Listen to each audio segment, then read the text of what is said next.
Hello, amazing people, amazing maths people. Back for the second part of our changing the subject / rearranging formulae. Here we've got one where we want to make R the subject. Problem, we've got R's on both sides. Well, let's start off by expanding the right-hand side. So we end up getting 3R minus 1 equals, 5V times 2R, 5 times 2 is 10. Then we have VR. And then 5V times 3 is 15V. Then I want to get everything with R on one side of the equation and everything without an R on the other side.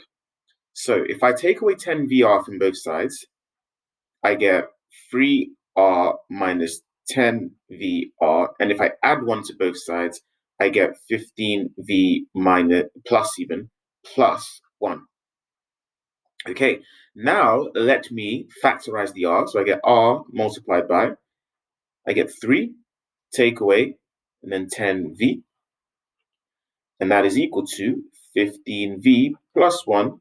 And then to get my R by itself, I just divide by the 3 minus 10V. So I get R is equal to 15V plus 1 all over 3 minus 10V. And that's it. Next part is to work out the value of R when V equals minus 0.5. Oh dear, okay, so substituting V equals minus 0.5, I get R equals 15 multiplied by minus 0.5 plus 1, that is a 0.5, all divided by 3 minus 10 times minus 0.5. Now, this is the awkward moment where I'm just going to huddle around and get that calculator.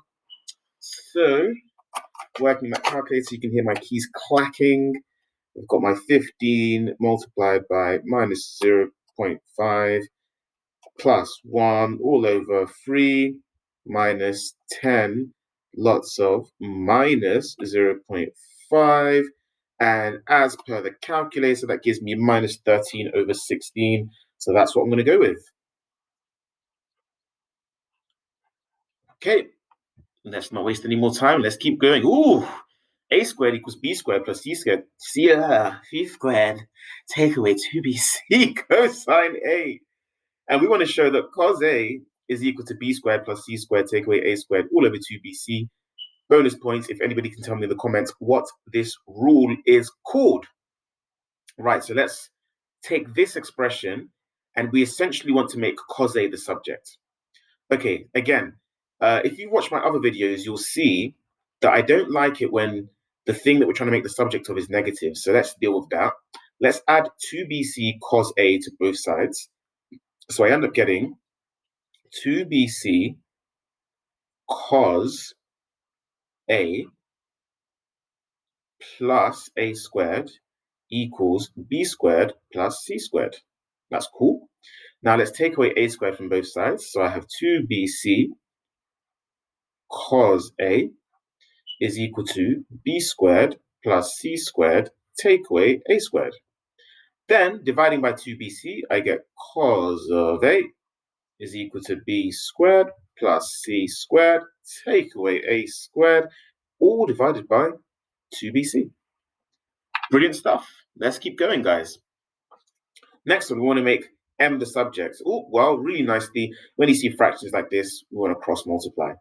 So, multiply by the denominator of the right-hand side, i.e. multiply both sides by k minus m.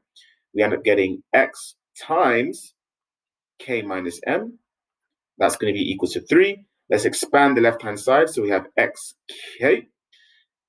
Take away xm is equal to 3. Then we want to, I'd say add xm to both sides and subtract 3 from both sides. So if I subtract 3 from both sides, I have xk minus 3. Adding the xm gives me 3 plus xm. Yeah, that's fine. Okay. Then, that's not what I was meant to write. I think I got distracted. No. I make mistakes too, guys. So I subtracted the 3, so I should not have the xm.